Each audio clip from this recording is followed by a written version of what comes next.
It's time to get risky. Now it's time to truly find out what you're made of and what you could achieve. Now it's time to truly find out how many lives you can impact. Now it's time to find out what you were destined to become.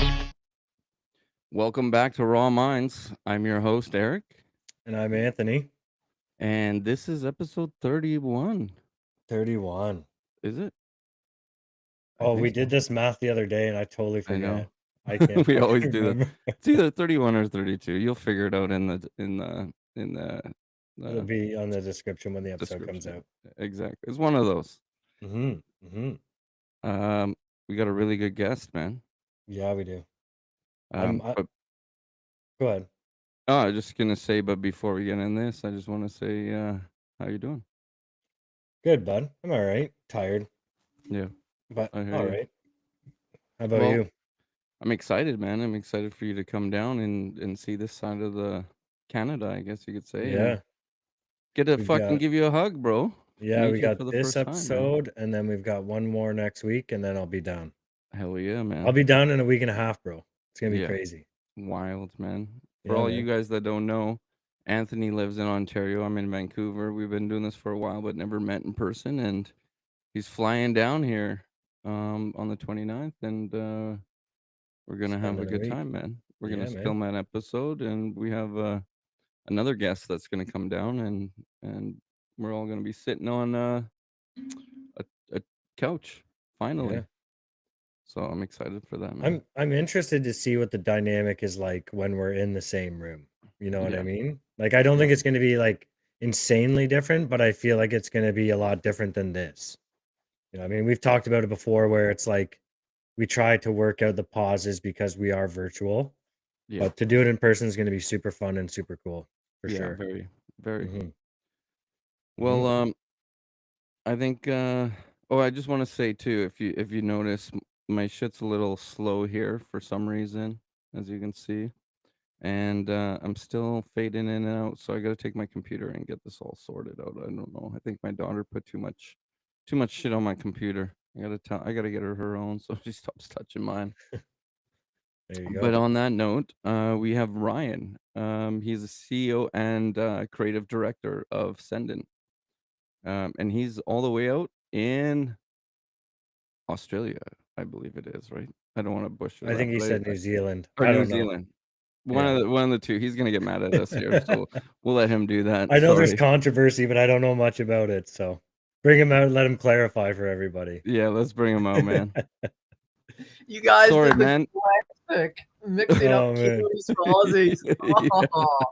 Dude, every time we've had conversations about you, like leading up to today, we always said that. We're like, I don't know which one he's from. New Zealand. Yeah. Well, I forget. Now I can tell from your accent. So yeah, definitely. My bad, man. Yeah, can't wait for you guys to come out these ways then, eh? Hell yeah, I don't even know how long that flight is. That's got to be a long flight. It'll be a full day, at least. Yeah. I think it's like 16 hours or something like that. Well, even the time zone changed. Like, it's Monday evening. It's 9 o'clock where I am on Monday night. And what time is it where you are, Ryan? It's 2:11 p.m. on Tuesday. So I'm in the future right now. You're in tomorrow.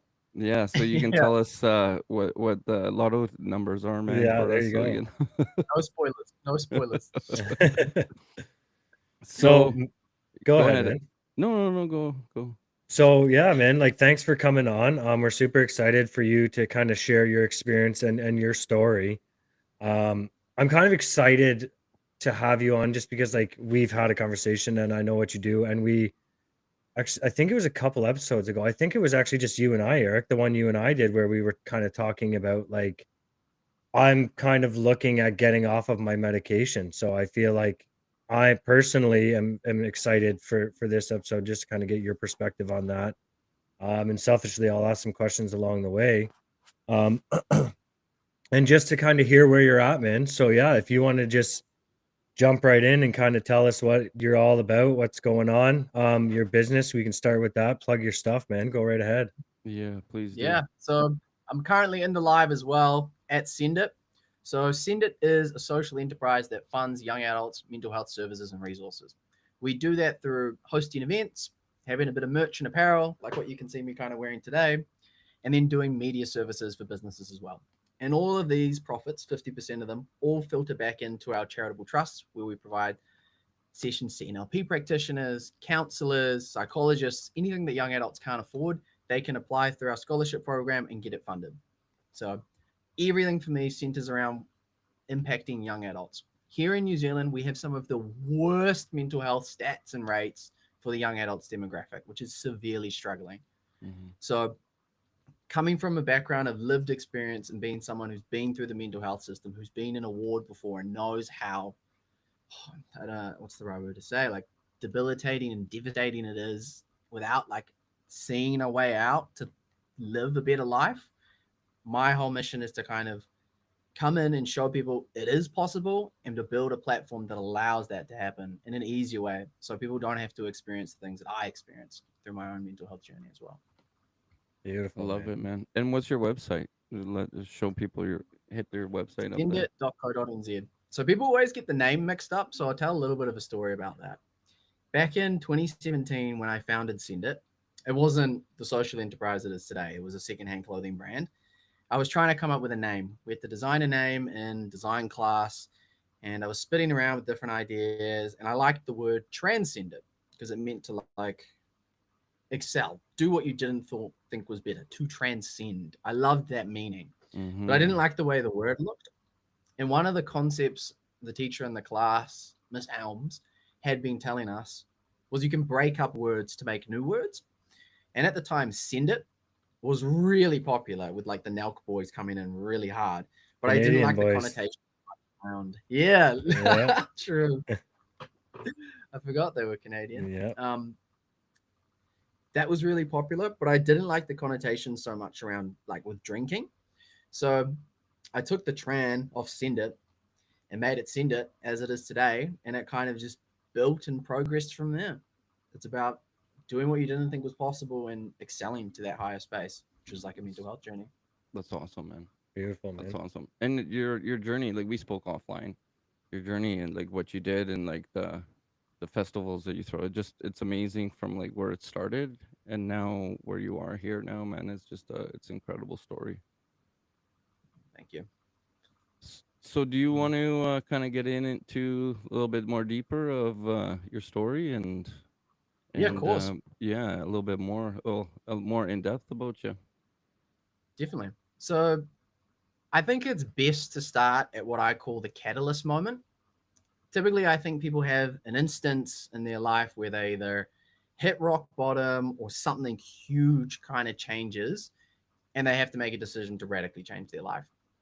For me, that point was going through Starship Mental Health Hospital, which here in New Zealand is the youth mental health ward. Mhm. So I was diagnosed with bipolar, put on a bunch of meds, and really I thought this was kind of me for most of my life. Through seeing more holistic professionals, I was fortunate enough to have a family that was open to these kind of things. My mom had eczema, battled the health system, got tropical steroids, and then went down a more natural path, seeing a naturopath.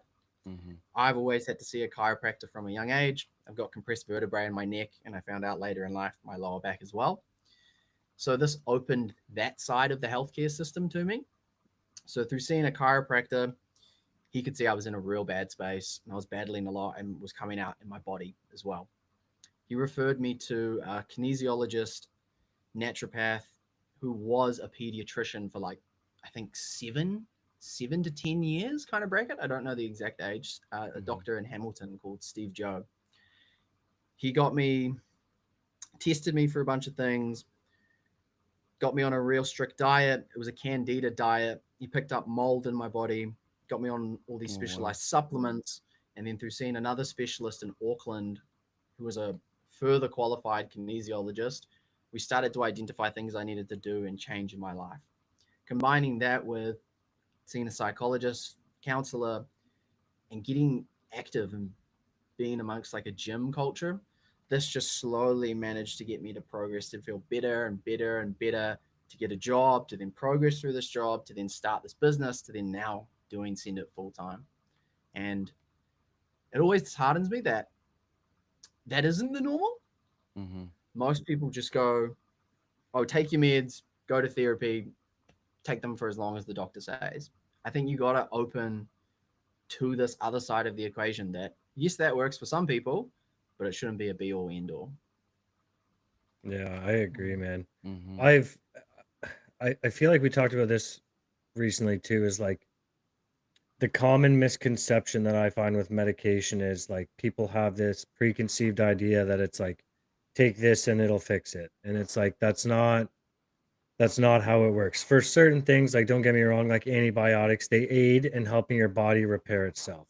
Right? It's an aid. It's not a repair system for your body. So, like I said at the beginning, like I'm on antidepressants right now. And I find I'm getting to a point where they work to a certain effect, but at the end of the day, like it's my responsibility to make the decision to continue to make the changes. And it's Mm-hmm. like if I need to know where I'm at in my body physically, and I want to go get testing done, I want to get my testosterone, cortisol, all my levels checked, just to have a baseline of where I'm at, so that I can make an adequate decision on where to go with my health. Because I don't want to be one of those people as well who's just, here's the medication, this is going to fix the one thing, and then just live with it for the rest of your life and figure out the rest. I don't want to do that. I do believe there is a completely, like you said, other side that is a completely new realm of possibility. I don't even want to call it new, but just something that's a lot more un fuck, what's the word I'm looking for? Like undiscovered, isn't unresearched side of things that I feel like myself could be an advocate for as well. Because Mm-hmm. one thing I've experienced in my life is through addiction recovery and 12-step programs is it's not like I went in there and they gave me a pill and said, this is going to fucking change everything for you. It was essentially a holistic slash spiritual approach to my life problems that worked when no matter what I did outside of it, didn't. You know what I mean? We have a saying, the last thing that I tried was the first thing that worked. And that was going in and believing in something that's greater than me. You know, and it's a fucking wild concept. And that's not what I ever wanted it to be, but that's what it became. You know what I mean? So if that can work to relieve me of something that was killing me, then having an open enough mind to approach my own mental health and well-being in the same way, there's no fucking way that it doesn't work. You know what I mean? It's undeniable Mhm. to me.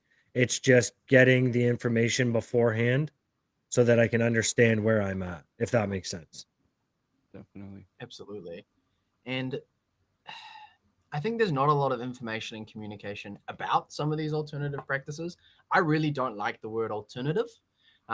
Putting things in the camp that's like, say, Chinese medicine, for instance. I see an acupuncture Tai Chi master of 20 years for my back, and it's great. Absolutely relieves heaps of pain. Chinese medicine, in comparison to Western traditional medicine, has been around for thousands of years. Mhm. Thousands of years of practice that's worked, been trialed, tested, and implemented still to this day.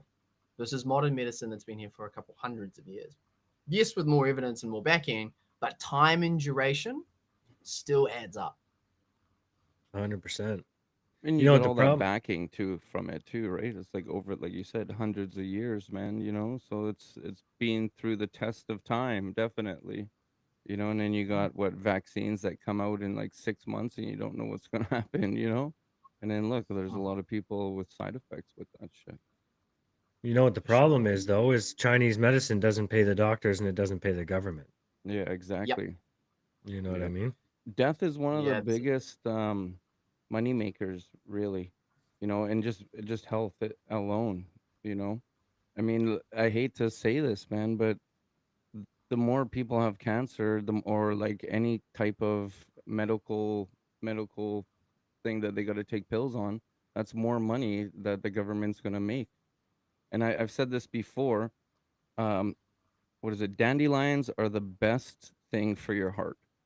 They are like dandelion tea. They are the best things that you can take for your heart. And Hmm. the same company that makes heart medicine also makes a weed killer, and what's on the label of the weed killer? Dandelions. So that just goes to show you, you know, it's just money, money, money. Yeah, if it's not going to fill their pockets, it's no good, man. And it's Yeah. definitely. And I think there's a So big systematic problem in there as well with how people are trained and thought that this is the way, this is the end all, when in reality they're treating symptoms, not causes, is what I've found, especially with SSRIs and antidepressants is the big thing. I never had an experience with antidepressants, more mood stabilizers, and then a few other types of medication, but yeah, similar approach. Now, I'm not a doctor, but I've done a bit of research on SSRIs. I'm not on an SSRI. I can't remember what it is. It might be an SNRI, but Okay. from my understanding, and Ryan, you might know more about this than I do, but from my understanding, what an SSRI does is it like your body produces endorphins and you need so much to get through the day and dopamine and all this stuff. So what an SSRI does, instead of actually giving you more, it brings your maintenance level required down. So it's not actually giving you any more dopamine, endorphins, all the feel good chemicals. What it's actually doing is lowering your required limit so that you feel okay. You're not feeling great because you can't get up to the normal limit. So what it's doing is actually lowering it down to an acceptable limit. That's my understanding. But again, I'm not a fucking doctor. I'm a guy who used to snort coke for a living. So fuck. thank God not anymore. Hell yeah. So what was it like weaning off of like the pharmaceutical and then going into the Oh, how do you damn, say it man. again? That's The a great I can't say Holistic. it. holistic. Holistic, that's it. Wow. So I didn't even notice some of the side effects I was getting. There were the immediate ones where I forget what medication I took, but I took it and then within 20 minutes I was on the floor, like conscious, but just like the side effect was my whole nervous system had just shut down. And I was just like, I'm not okay. This is not all good. And freaking out. But then my body not allowing me to freak out was the weird thing because I was working myself up so much because I'm freaking out. It's making it worse and I couldn't actually express that feeling. That was one of the immediate thing I noticed before changing on to another type of medication. And I should disclose first, I think medication does have a place, even though I'm very much more holistic, focused down this path. There is a place for medication always. And creating a plan that works with your own individual needs is the best thing. But from my personal experience, if I can avoid a medication, I'm going to avoid it and go the complete other way and run as fast as I can. The biggest shock to me, the side effect I wasn't aware of, maybe when I dropped my dosage to around half, that's normally the flag warning signs go up for most people when you half your dosage. I had a dream. Now, I'm not getting like Martin Luther King in here, but I hadn't realized for 2.5 years, maybe a year and a half prior, I hadn't dreamed, not once. And I had the most realistic dream I've probably ever had in my entire life, where I woke up and I was looking at my hands, having like an inception moment, like, is this real life? Because I hadn't experienced something like that for such a long period of time. And yet again, I'm not a doctor, but I know the importance of dreaming and how it's processing your daily thoughts and what's on your conscious. That dream just processed years worth of information in one time frame that felt like I was in there for a month time frame, to then wake up and be like, no, this is real life now. Complete shock. Slowly building up. And then as the medication started to drop, since I was on mood stabilizers, my mood was extremely volatile. So as you come off, things typically go the other way. So instead of having a very dull, suppressed, very numb, as people kind of express to call it, feeling, I would start to go the other way, where feelings would come up that I hadn't experienced in a long time, and I would get extremely emotional. Out with friends, out in situations, I'd have to remove myself, and I'd just start like being overwhelmed and break down. I had to put up with that for maybe 6 months. Got to a point where I was trying to tell myself I was okay when I wasn't okay. I wanted to appear like the old Ryan was back and all my friends thought it was all good and everything was ticking off, when in reality I had so much unresolved trauma that I hadn't worked on. I just didn't want to feel the way I felt while I was on the medication. You just put a And mask then on, that pretty much. literally. So that led me to a near breakdown at a music festival, taking some drugs with some friends, and it just all became so much at the time. And I had this snap moment where I was like, if I keep doing this, my life is just going to keep going back to where it was before. And it was a wake up call. And then after that, I went 6 months cold sober. And I realized before that, I'd been going out once a week, twice a week with friends, just drinking, acting like everything was okay, being a party person, being very extroverted there the whole time. When I hadn't dealt with what was really going on, I'd just taken the meds off and was just thugging it out, I guess. So then that started the journey of seeing a psychologist and working on those unresolved raw expressions, because I hadn't really been able to tap into them or express them while I was on the medication. You see a routine therapist week to week when you come out of child and mental health services, and then seeing, I think they were a counselor at the time, I can't remember, to just check in once a month, I think, with a psychologist as well. But you don't know what you're feeling. You don't know how to express it. You just feel numb the whole time. So then finally getting to a place where I could tap into some stuff from the past and realize why I had kind of been wired the way I was, just the perfectionism or the people pleasing and all these different damaged inner child things I had to start working on started coming out. And partnering that with supplements to boost my sleep, supplements for my joints, mental health, like fish oils can be huge, fatty omega-3s, massive, and eating good whole foods, and then transitioning from combat sports into just gym for routine and stability, just started to feel better and better and better and clearer. I would go to work and feel anxiety free. I wasn't stressing or worrying about what other people were thinking. I could just get my job done. Became one of the best performers at the engineering workshop I was working in at, running the laser machine. That got me into another job, and then send it. Hell yeah. Hell yeah. So how did you find the transition from like prescribed medication to the holistic approach? Like, how much time did it take up out of your day that you technically, I don't want to call it free time, but you know what I mean? Like, if you're on medication, you take a pill in the morning, you take it at night, you take it at lunch, whatever. But now the stuff you're doing requires a bit more time. So just like, for example, like me, I'm a single father with 2 kids. When I'm working, I work 50 plus hours a week. Like, the one thing I've struggled with just in my own experience is making time for the gym, because we do this. I'm a single father. I'm in recovery. I have a job, so it's like, I understand that sometimes like life gets so much that you're willing to make the attempt to do whatever it takes to change your current way of living. But how did you find, just for like people if they're listening, like out of curiosity, like how did you find, like how much of a time management thing did you struggle with when coming off and taking the time to speak to therapists? Like, that's the other thing, man. Like, when I see my therapist, it's super hard because I work till 5, 6 o'clock at night and she only works till 5, 6 o'clock. And she started taking Saturdays off, which is for her own personal needs, which I respect, but those were really the only days that worked best for me. So it's like, how did you find how to fit all of this into your lifestyle? Man, there was so much sacrifices. So on just the supplement stage, I was lucky to be supported by both my parents, being young at the time. So they were able to drive me to places, take me into areas.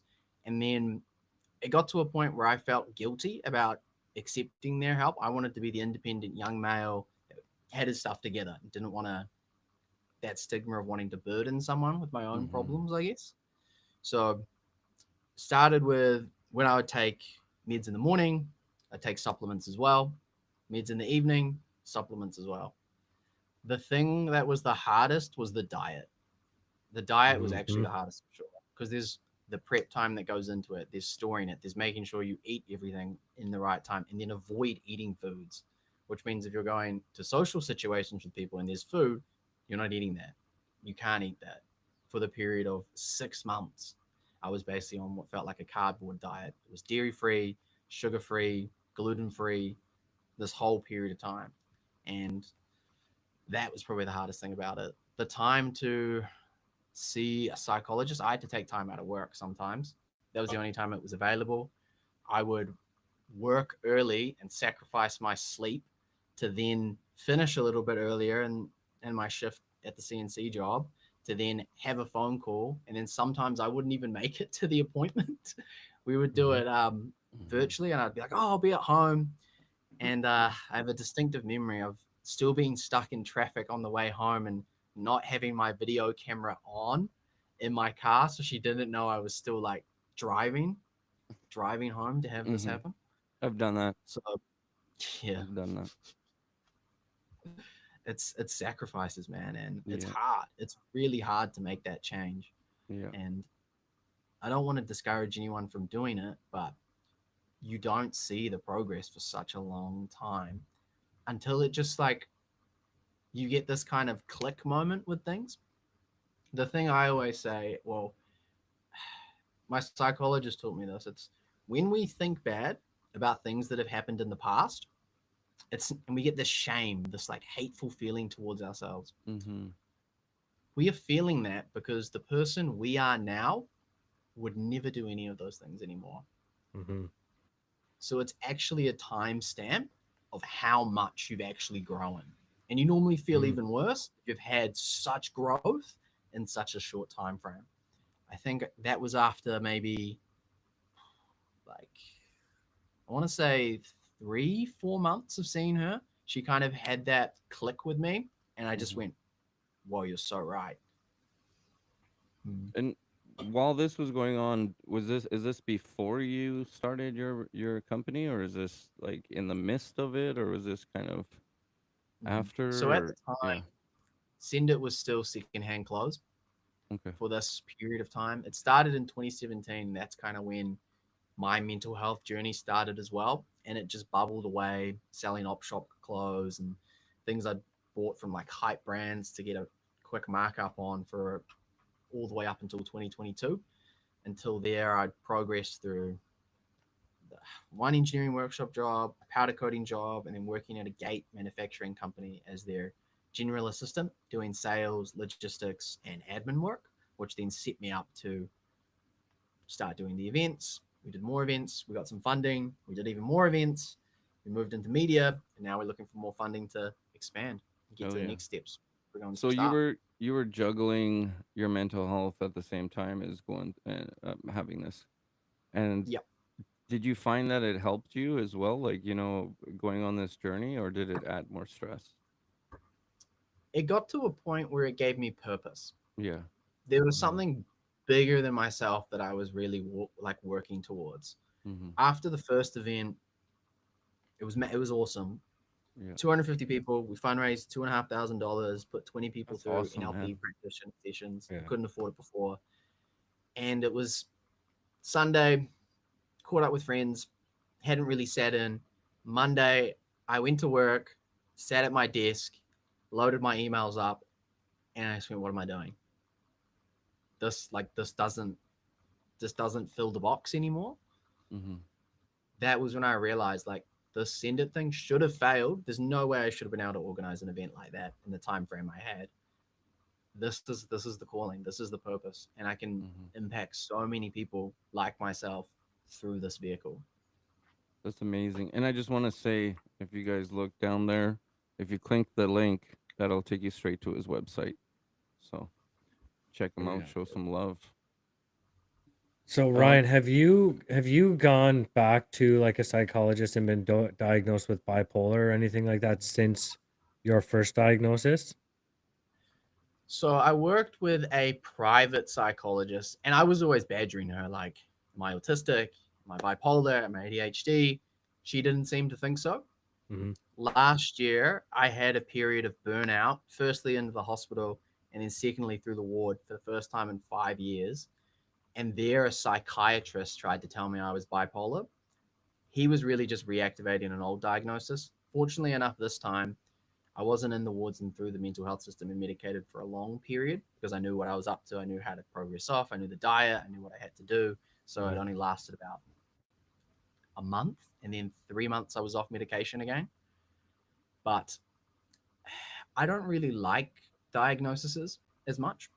I think there's a value in understanding a treatment plan and how you should cater and deal with certain things you're experiencing. But from a more psychological route, everyone is a real individual with their own troubles, their own battles, and their own story.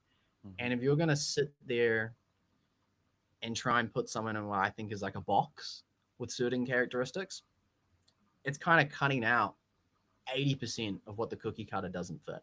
When really, if you take that into consideration, you can come up with more creative options that's potentially going to benefit someone way more than just taking medication and going to talk therapy. Well, and here's the reason I ask, because it's exactly like you said. I don't listen. Some people need a word to put behind the reason they are the way they are, the reason they feel the way they feel. So I've I've been diagnosed, I couldn't even tell you how many times, with severe depression and anxiety. So I know that's a real thing. But I feel like a lot of people today, and like I'm just gonna say for simplicity's sake, like autism, like now the spectrum is so large that like everybody at this point, man, everybody has autism, but the majority of people I find utilize a diagnosis as an excuse for certain things in their life. You know what I mean? Like, so if you've been diagnosed with bipolar, does that mean it's an excuse for you to be shitty to people? Not at all. And I don't think that's what it is to you. Same with me. Like, does depression, is that an excuse for me to just not completely do anything every day? No. Does it make it harder for you to emotionally navigate things sometimes than a normal person? Probably yes. Does it make it harder for me sometimes to get out of bed and do the bare basics that I'm supposed to do every day? Yes. But at the end of the day, it's a fucking choice to either do or not do those certain things. And I feel like society has just come up with this idea that if we give it a name, it's a fucking blanket statement for everybody to just do and feel the way that they are, but nobody actually wants to do anything about it. Well, the doctor said that I have bipolar, so I'm not going to be good for these types of people. I have depression, so I can't come to work because today I'm fucking sad. You know how many times I've gone to work in a depressive episode? I don't want to fucking go. I don't even want to get out of bed. But that doesn't mean just because I have a depression, that doesn't mean the world stops fucking turning. You know what I mean? So I just find like the diagnosis that people are getting these days are just like a fucking scapegoat, get out of jail free card for a lot of their life, because people are becoming a lot more comfortable just existing than actually going out and fucking doing anything about it. Yeah. So good on you for doing it and handling it the way you handled it. And that's the reason I wanted to ask, is because I've been diagnosed multiple times. But in saying that, it's not like I'm just like, well, I didn't pick my kids up from school today because I'm depressed. You know what I mean? Like, I still got to get them from the fucking bus. I still have to go to work. And it sounds like you handle it the same way, like you still have things going on and you know how to handle it, right? And the other thing that you said, and that I find with like a lot of our guests, and Eric, you can touch on this too. Everyone who comes on, I feel like the light switch moment for them is they find purpose. You know what I mean? Like everyone comes on, it's like, 100%. well, this is what I was meant to be doing, or this fills my cup. And we've said that, like, this fills my cup. You know what I mean? Yeah. Like, This is why so we do this. I Because it feel fills our like cup. when people find that thing that fills their cup and makes them feel a certain way, then everything else starts to fall into place for them, or it makes it easier for them to work to achieve these things. I don't want to say fall into place, because I don't want to give false hope, because it's a fucking grind for everybody. You just touched on it, man. Like, you were burnt out, like, and you had a mental crisis as a result of it. Like, that shit still happens. It happens to all of us, bro. Like, that's why we're here. I want to touch on something. I'll probably get fucking in trouble for this, so you can send your emails to Raw Minds, Eric at Raw Minds. It's almost like though adopting like a victim mentality a lot of the times with that too. And Mhm. don't get me wrong, I'm not knocking. Yeah, I understand it's hard. I mean, I got depression too, but I mean that doesn't give me an excuse to say I don't have to do that now. You know, and you're right. Like I feel like a lot of people do adopt this victim mentality, and like, and they don't have to do these things because they are diagnosed as this. But it's no, it's your, just because that happened to you, like Joey says, it's not your fault, but it's your responsibility Mhm. to fix yourself. Yep. Mm, That's my take on it, anyways. Yeah, yeah. man. What's your So take, I Ryan? always yeah. um I think people can have a mental illness or a mental challenge, but that doesn't define them Mm-hmm. as who they Mm, are.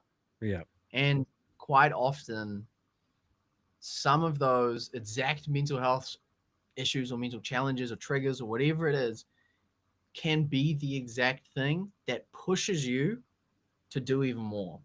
Yep. I always call it this like flipping the script moment for people. Um, I've worked and do a little bit of coaching. It's not something I do a lot of, as being a very sympathetic and empathetic person. I can't take like switch it off or take it off, but I have done a bit of coaching independently.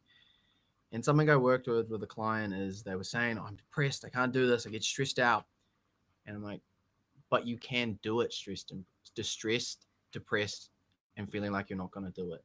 That's your reason to do it. You get the chance to prove to yourself, even with these things, you can show up and you can just get out of bed and act like everyone else when you have this big thing behind you. And Mhm. instead of it being that weight, it can be the fuel that keeps you pushing and keeps you moving through these starts and through these levels. And you have to start playing those mental games on yourself to keep pushing when it gets hard, because Mm-hmm. it does get hard, and inevitably it might be easy in the initial part, but it will not always be that way. And you have to find these little things to keep pushing and keep going no matter Mhm. what it It's is. almost like a And superpower. yeah, That's what I Literally. say my ADHD is. It's my superpower. You know, but it makes me hyper focus on a lot of things, and I just get sometimes I get a little too crazy, you know, and I get too deep. That's how I became a flat Earth guy, is because I hyper focused on that. So the other thing to remind people of too is like it may be easy in the beginning, it may be hard, but whatever it is right now, it's also not going to stay that way forever as well. yeah, Like when I sponsor other men, they'll call me like, "Oh, Anthony, like life's so great right now." I'm like, "Yeah, that'll pass." And then they'll call me like, "Man, like I'm going through this really tough time. This will pass too." Like it's life isn't this fucking linear thing where it's like, okay, I've gone to therapy, I've done therapy, I've learned these things. Now from here on out, everything is going to be fine. We're going to experience loss of loved ones, friends, relationships are going to change. New life is going to be brought into our lives. Like we're going to have children. Like I have two children, so that change, like life is always changing, right? So like if it's tough right now, it's not going. This is the one thing in active addiction that I always used to tell myself. No matter how bad it got, I would always tell myself like it can't be this fucking bad for that much longer. And it never was. You know what I mean? And the things that I thought were gonna fucking break me, they didn't. Like the defining things, the emotionally defining things that I thought were gonna destroy me, they fucking didn't, you know? yeah. Well, it's hard, man. It is hard. You know, going through the whole thing, trying to find yourself, trying to tackle these things. Let's face it, half the time, well, actually, 90% of the time, it's from your childhood trauma, and you got to go deep into that shit, and you got to Hmm. work with a professional that can help you walk through walk down that line. But I mean, it is fucking hard. It's gonna get ugly. It's gonna get scary. It's gonna get sad. You're gonna go through all the emotions. But at the end of the day, there is light at the tunnel, and as long as you put in that work and push hard and want to change, the thing is, you need to want to be able to do it. At the end of the day, Hmm. right? That's what it all comes down to. For yourself. 100%, not for anybody Definitely. else but yourself. Mhm. you know. And if you do all those, you know, there is light at the end of the tunnel, and you will feel great, you know. And like we said, not every day. I mean, you're gonna still have battles, like you said, man. It's a roller coaster. Life is a roller coaster. Shit happens. You can't predict what's gonna happen tomorrow. You're not Miss Cleo, you know. It's shit happens, man. It's Yeah, just a man. matter of, you know, dealing with it and pushing forward and doing the right steps to take care of it. And it's okay to take a knee sometimes. Mhm. Just don't stay down. That's all. Mm, I love that. So, Ryan, what type of tools do you use for yourself today? Like flipping the script, I'm going to assume is one of them. Yeah, that's a So, big like, one. so what are some like common things that you're met with, not on a daily basis, but like, what are some of your challenges I'm gonna in cut like you off your, there real quick because before sure. you came in, Anthony, I was talking to Ryan, Yep. and he says you got either two things: either you can feel nervous or excited about it. And he's like, I'm gonna feel excited about this podcast, Hell you yeah. know. So right away, man, there's one thing, perspective, right? It's all about your Mm-hmm. perspective. Actually, before you answer that, why don't we touch on what the one upcoming guest that we have um had said? Remember when we were talking to Steven and he was talking about the Holocaust survivors? Mm-hmm.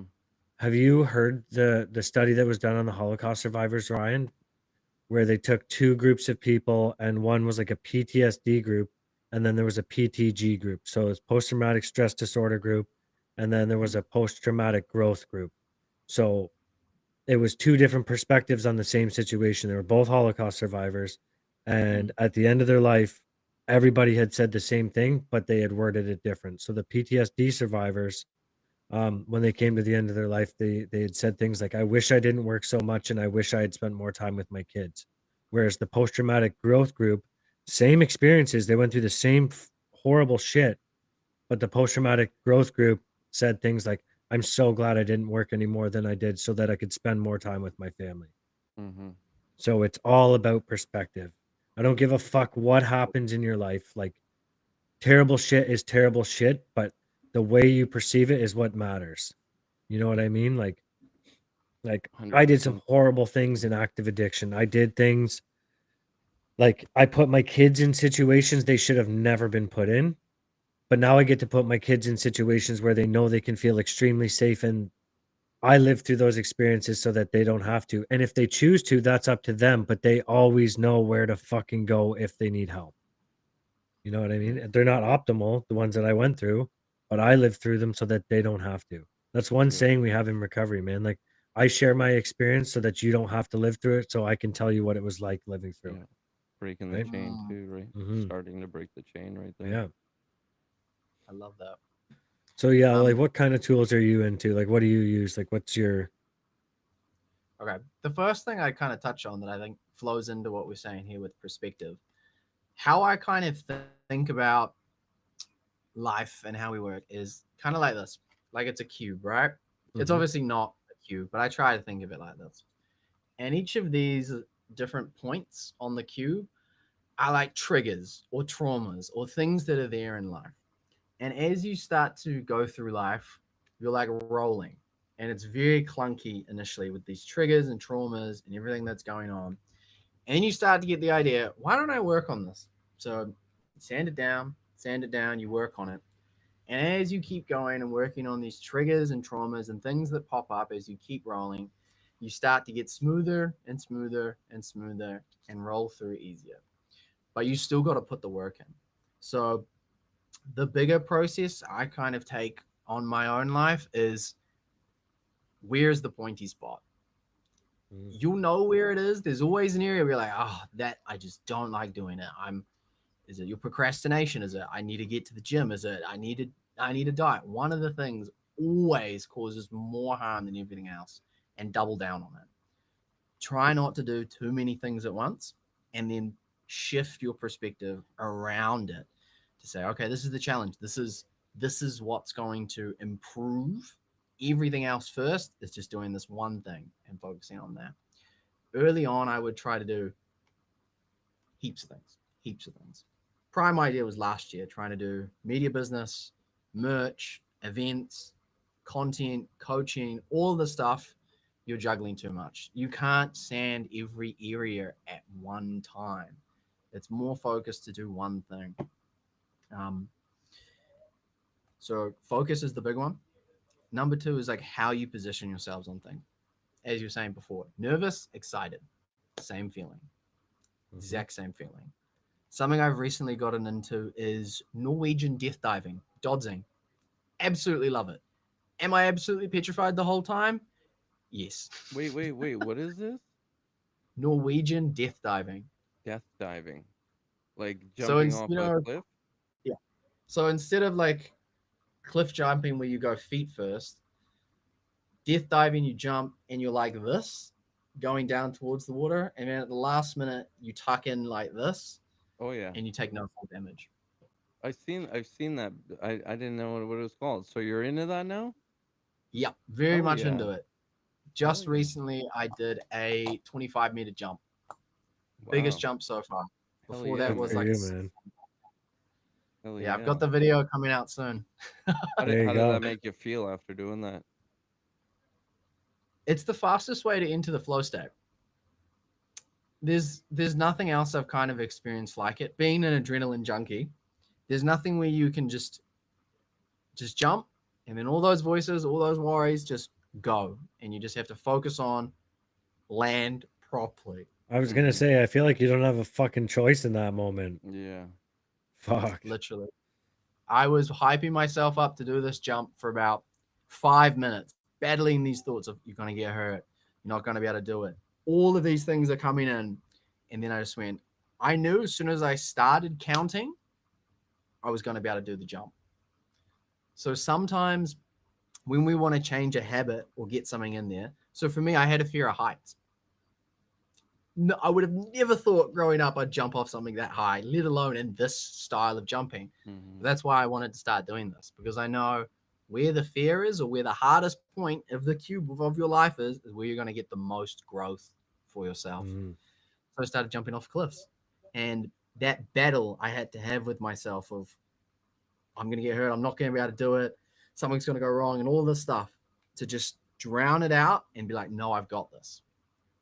I can't get that from doing anything else. Mhm. So finding and actually seeking out those things that you're kind of scared of or you don't think you can do is where you'll get the most growth in other areas as well. Did you Um, did you find that you're like talking yourself out of it before you even jumped? Were you like, oh, that like you said, like I can't do it, but were you really like even like days up to the jump? Were you talking yourself out of it? right before, because we always do a health and safety check. We check Mhm. where the landing zone is, check the depths. Is it going to be safe? Is there people in the water to make sure if something does go wrong, because things happen in the sport, that people are there to like get you out of the water safely. We went over and checked the water. I looked at it, and my gut was like, no, you're not doing that. We went up to the spot. I got the drone, recorded some shots. I was like, I don't feel like jumping. I saw the first two guys jump perfectly fine. And I had this realization that I was like, if I didn't jump, I'm not going to get another opportunity to do this thing. Mhm. This is my chance to prove it to myself that I can do it. And then it was battling that inner voice of doubt and fear Yeah. to then eventually start the countdown, throw the rock to break the impact zone, and then jump. That's what you have to And do is throw the rock to break the impact zone so you start the Yep. ripples. Mhm. Ah, cool, man. It's like, and you know what? That's That's what why you're doing in life too, and that's what we're doing is we're making that ripple effect, man. So throwing the crazy. rock. So I just want to touch on. So I've said this before in other episodes as well. Mm-hmm. Is the biggest thing too is like when you're going to go do something, and this um attends to everything in life, is when you're scared to go do something. So guy goes to go, he's gonna jump out of a plane. So he's at home, he's getting ready to drive, he's driving to the airport, and he's like, I can't do this, I can't do this. What am I doing? This is scary. I can't do this. I'm gonna die. What if my parachute doesn't open? Blah blah blah. He gets to the place, he's all suited up, and then he's in the plane now, and he's like, I can't do this. Like this, it's not gonna happen. I can't do it. I can't do it.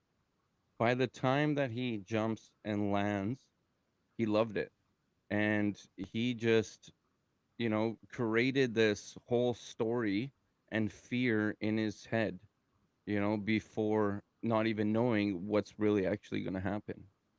And that's the Mhm. biggest problem a lot of people have is, they create this fear when reality, you had a great time. It was something, it helped for you, it was healthy, as long as it's in a controlled environment, obviously, right? But it's about breaking that fear and not listening to yourself sometimes when it's throwing the negative thoughts in your head. And it's a Definitely. huge thing that happens. And that's just like, going to a new friend group. You're getting away from all these people that are just no good for you, and you go into a new friend group, and you feel uncomfortable, right? But uncomfortable is good a lot of the times. Change is good, but change is uncomfortable. And you hang out with these bad people, or not necessarily bad people, but it just wasn't good for you. And then you go into this new friend group, you got one foot in, one foot off, and you're a lot of times people will be like, yo, like, this is not comfortable for me, I'm not used to this, like, this is not my comfort zone. And a lot of time people step back and they go back to what they're used to. And that's also in relationships too, huge in relationships. But it's a matter of getting through that comfort zone, and then realizing, hey, this is actually not bad. I got a lot of good you know relationships I met from these people. Like, it wasn't actually that bad. Like I said, it's all about your mind. The hardest battle that you're ever gonna face in your life is with yourself in your head. It's a true story, man. Every Facts. fucking day, man. Yeah. Hmm. So, I'm really curious about a little bit more of your business and what you're doing for the community.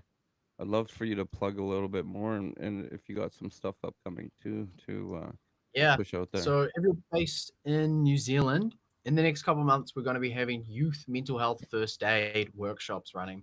So I recently got upskilled in youth mental health first aid. So anyone who works primarily with the 11 to 18 age demographic, so we're thinking teachers, parents, clubs, coaches, anyone in that kind of space, we'd love to hear from you and get you in this workshop. The workshop really teaches you fully evidence-based by TAPO, which is a huge mental health organization here in New Zealand, to how to approach, assess, assist in any mental health crisis. So if something pops up in a child, 11 to 18, a young adult, you know how to help them and get them the help they need. So we got those workshops coming in the next couple months. Send us an email. We'll put you on the list. I haven't even advertised this workshop, but we've already like halfway sold it out, me and the co-facilitator. So Amazing, man. it's a bit Amazing. overwhelming. Yeah, But yeah, that'll be coming. that's Sounds awesome. like you probably need to book some more dates already. Yeah, brother. Mhm. And you can guys find that in the description as well. All that information will be in the description.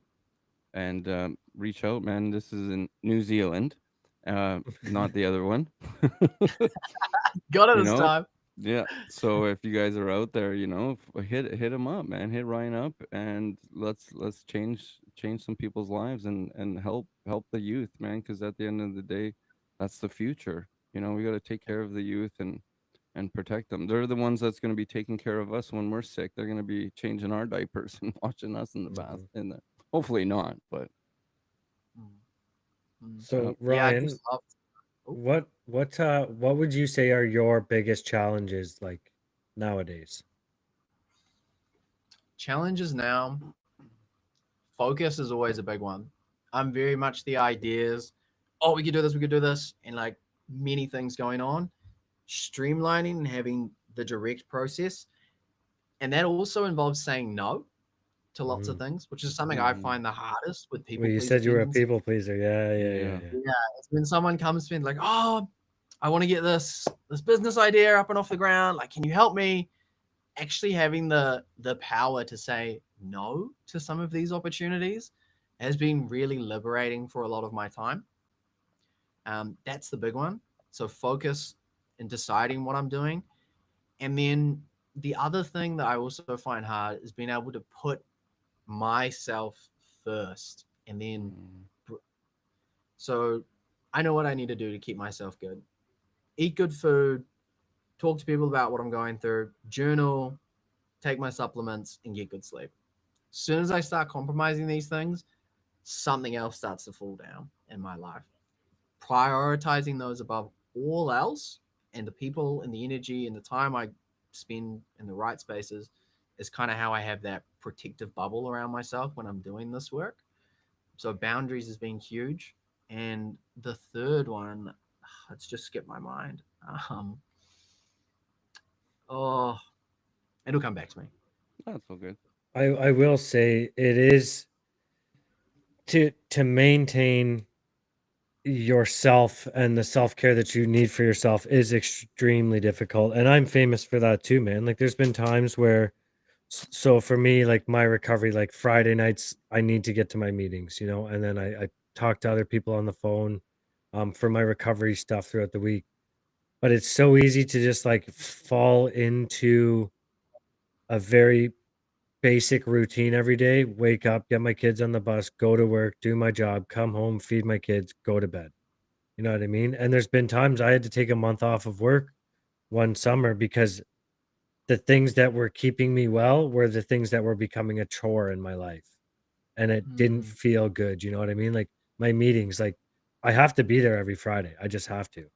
And everybody in my life knows it. Eric knows it. Like he doesn't call me on Fridays at certain times because he knows I'm busy. Like that's important to me because that's what keeps me well and keeps my sanity about me when it comes to addiction and stuff like that, right? So one summer it became a chore. I would get home from work at 6:30 and then I'd have to be the next town over for 7:30, and it's like, well, fuck, now I got to go home, I got to shower, I got to shove some food in my kid's face, then I got to get back in the car, go back to the next town, then I got to sit there for an hour, and it's like I need this shouldn't feel like a chore. It's not a good thing for it to feel like a chore. Like this is self-care for me. Right. So I took a time off of work. I said, listen, I just need to get back on track. And that's what I did, man. I was traveling to meetings everywhere. I was speaking at meetings. I was sponsoring people, like taking people through the work, and then it got back to that point. But there was a moment, and I realized it in that moment that it was becoming a chore, and I don't ever want it to feel like that again. And since that moment, that was 2.5 years ago. It's never felt like a chore to me ever since. You know what I mean? So being mindful of what's important to you and your values, and like you said, being able to set boundaries and say no.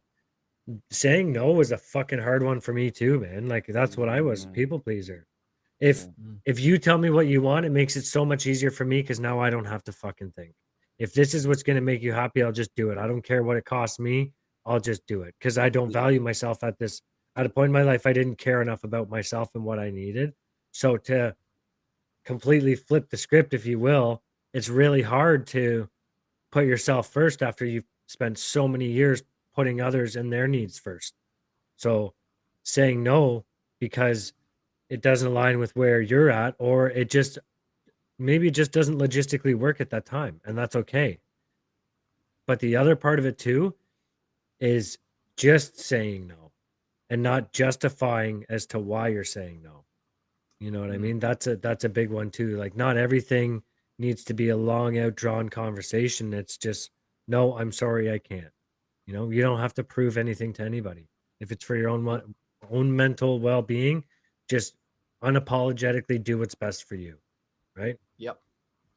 I love that phrase. It's the unapologetic authenticity and fuck everyone else.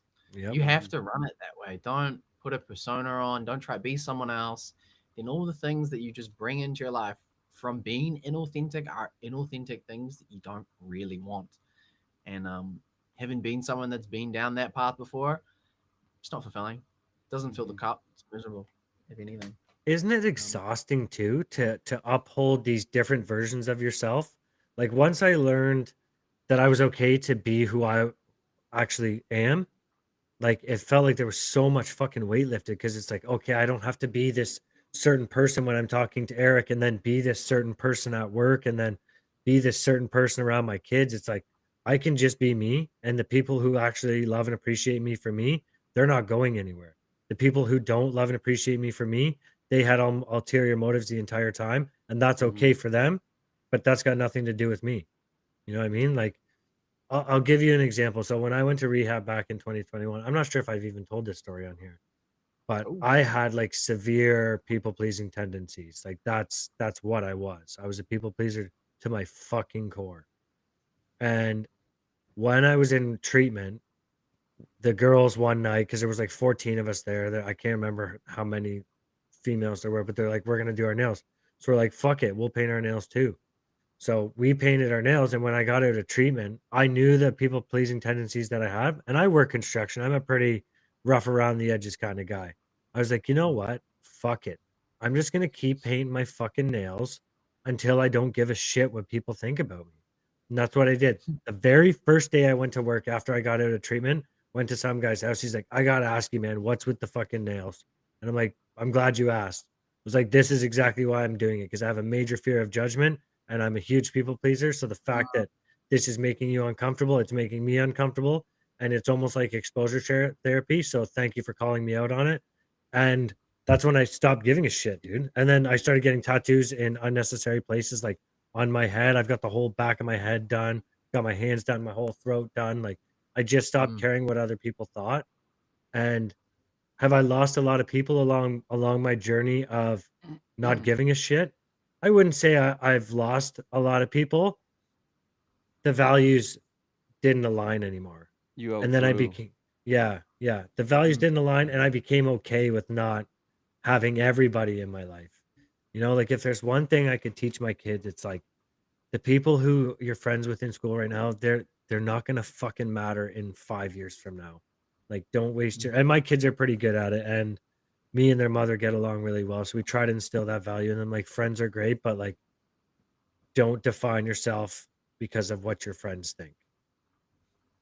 So Definitely. that's my take on people pleasing and fear of judgment. I Well, just it's all don't. about boundaries, right? And Mhm. you've learned going through all that. You know, that little. I guess you could say it was an experiment. I guess. You know, and Yeah, yeah, in a sense, right? Yeah, and it was a tool that you used to overcome, you know, the judgment of others. yeah, Good yeah, for man. you, though, buddy. Good for Thanks, you. buddy. What color? Oh, black for sure. And then my middle ones were silver all the time.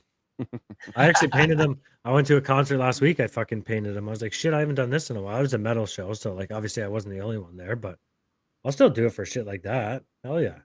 I want to read this quote. I think you guys will appreciate it. Life is Please. already hard, and I don't want to be around people who make it even harder.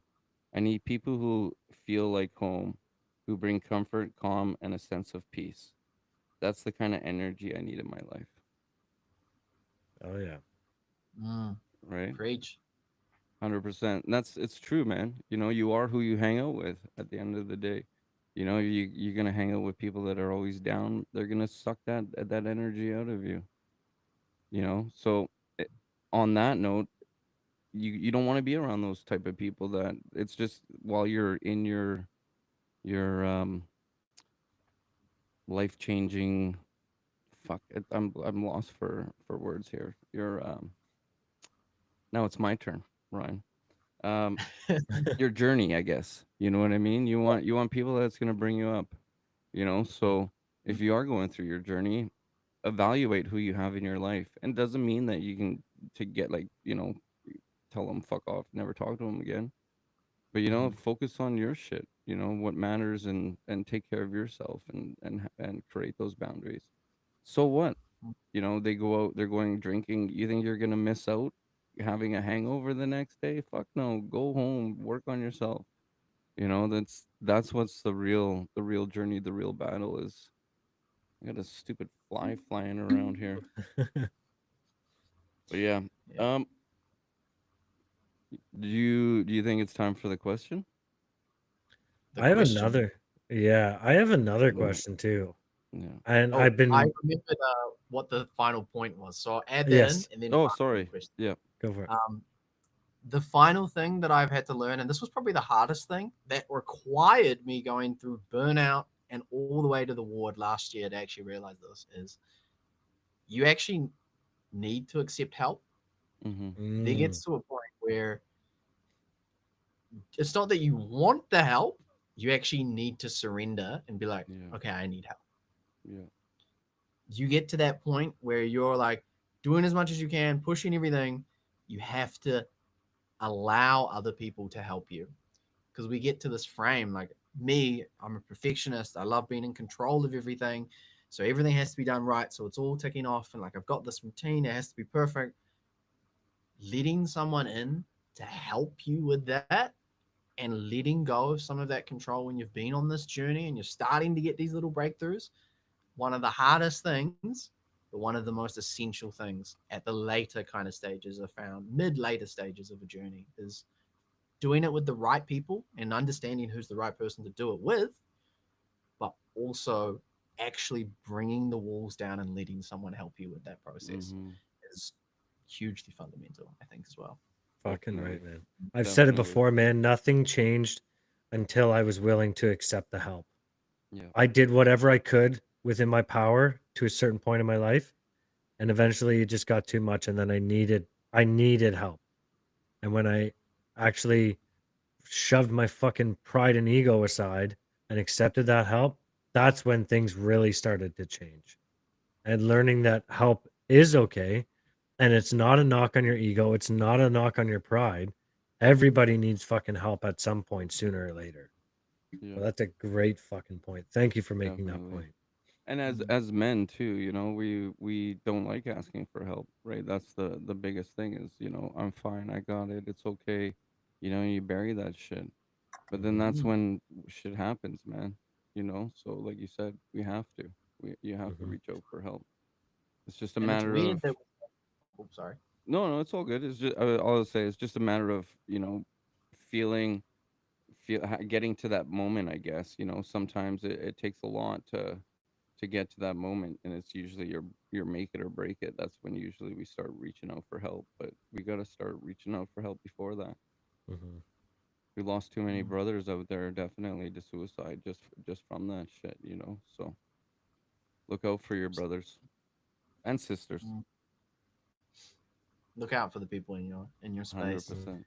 Mhm. Um, Mhm. it's weird that we have that stigma or that like ego around getting help as well, when it's something that's like, two minds are always going to be better than one.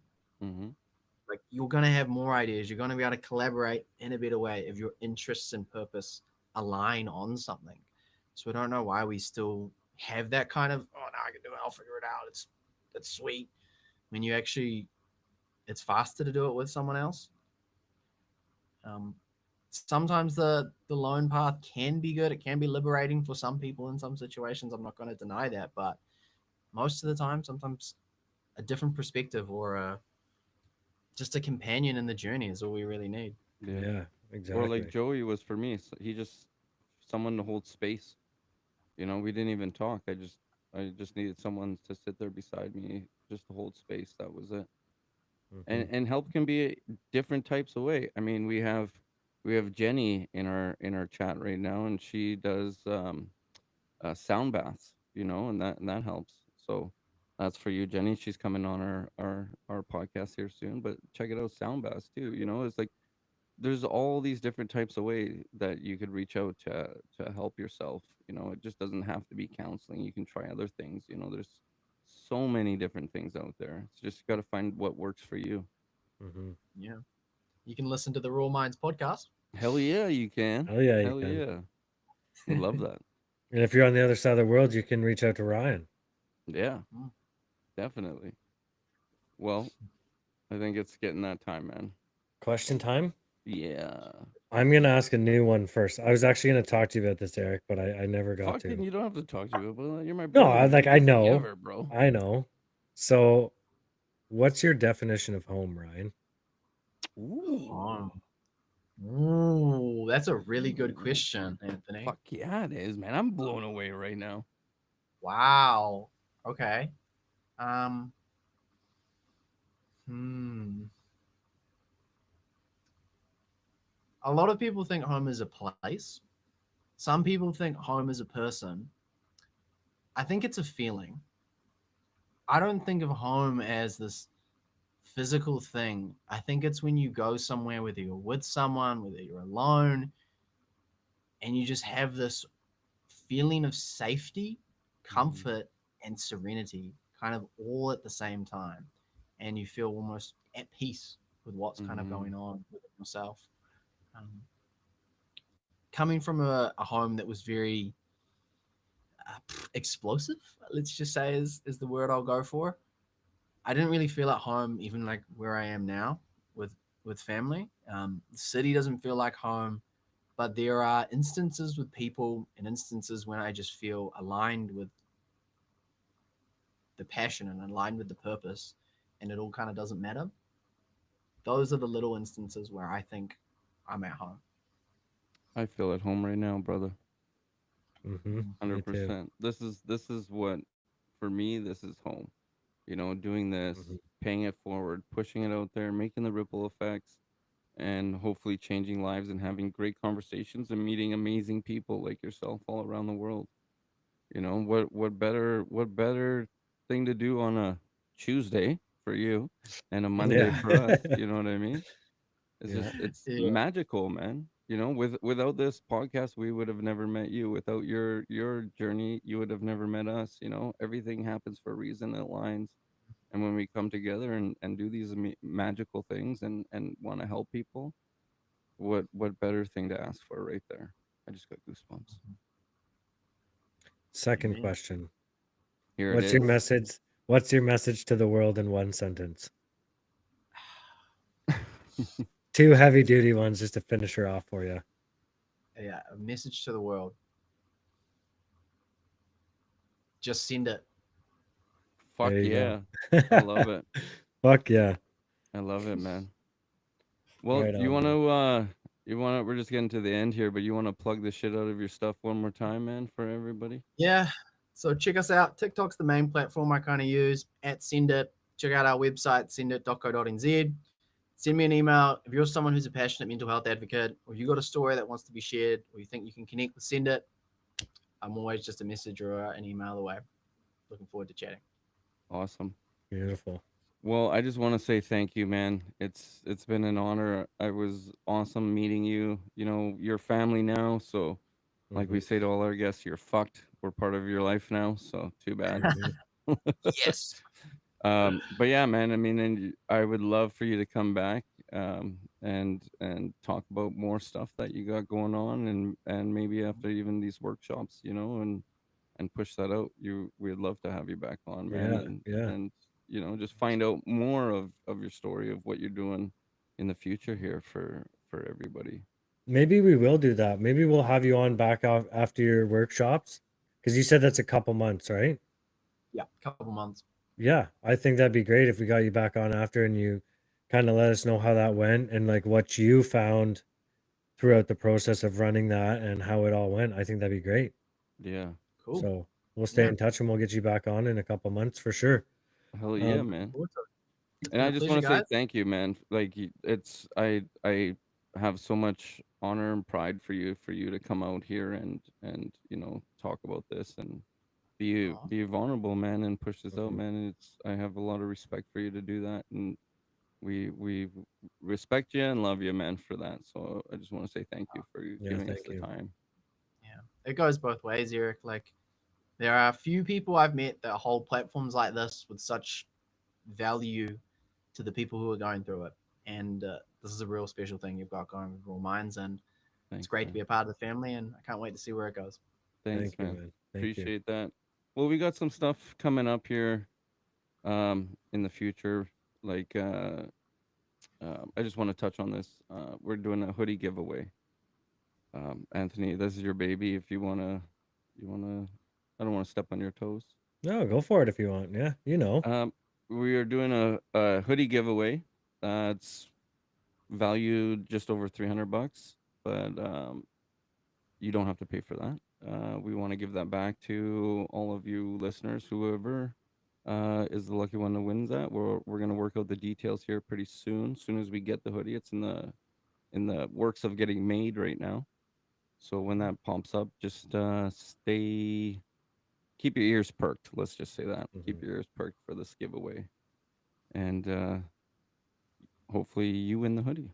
So Mhm. I just wanted, we forgot to touch on that at the start, man. So I just wanted Yeah. to And say if you that. guys want to get ahead of the game, the details of how to win are going to be coming out pretty soon. But I will tell you right now, if you want to get ahead of the game, go follow Matt Apparel on Facebook and Instagram. It's Shop Matt Apparel. I think that's the name. Yes. Stands for Make a Difference. They're a great brand. We align with their goals as a company and brand as well. They're looking at building a treatment center in 10 years. So 100% of their proceeds, once they pay, obviously their stuff, 100% of their proceeds goes towards funding that treatment center. So give them a follow, because that will be one of the requirements, is to be following them. And also, if you're listening and you want to be a guest on our show, feel free to drop us an email at rawmindspodcast@gmail.com. Give us a little bit of your story. We'll connect with you. We'll set up an interview, and then we'll book you in for an episode. It's that easy. If you're struggling, don't hesitate to reach out to us as well, and hit us up on YouTube. Follow us on all social media. It's Raw Minds Podcast. It's one little button click, but to us, it means the world. We'd really appreciate it. And check out our Discord as well. Eric's pumped up a Discord, and our website at rawminds.ca. We have resources there for anywhere in the world that you are. The link's in the video now. For anywhere in the world, there's crisis intervention stuff there, and all of our episodes are up there as well. Yeah, phone numbers for everywhere in the world. We put it in the resources, so that's pretty cool, Mhm. man. Pretty proud of that. Heck yeah. Well, thank you, Ryan. Are you selling clothing too? Do you got like so people can We have a support line you? coming out at the moment. I can't say when, but it's if you're in the community, you'll get first access to it, and then we'll let the wider community know as well. Hell yeah. Well, when that happens too, man, let us know. Shoot that over, and we'll throw it up on our site too, man, to help Okay. you out. We're all about paying it forward and helping each other, man. Yeah, That's man. takes a village, right? So please don't forget to do that. Yeah. thank you. On that note, I just want to say thank you, everybody. Appreciate you all. Hopefully, I get my camera sorted out because it's super slow, and I stop disappearing here for next episode. But Mhm. we'll figure it out. Whatever. Yep. One more episode before I fly out, Mr. Hell ESQ. Yeah. Yep. All right, All right. Ryan. Well, I just want to say thank you again, man. It's a Thank you, pleasure, man. and we'll definitely have you back on because we want to know how your workshop went, and we'll push that forward. And for anybody else, if you guys want, we can, after we stop the podcast, we can stay on live if you want. We can open up the boxes, and I don't know, people can chat for a little bit if you're up for that or whatever. We'll figure that out anyways. But on that note, I want to say once again, Ryan, thank you. Thank you. Anthony, always love your brother. Love you too. Love you too, boys. Both of you. Love. Bye. Bye. Bye. There it is. Booyah. I can open this shit up if you guys Come on, want. boys. It's up to you. Great episode. Great episode, brother. Awesome.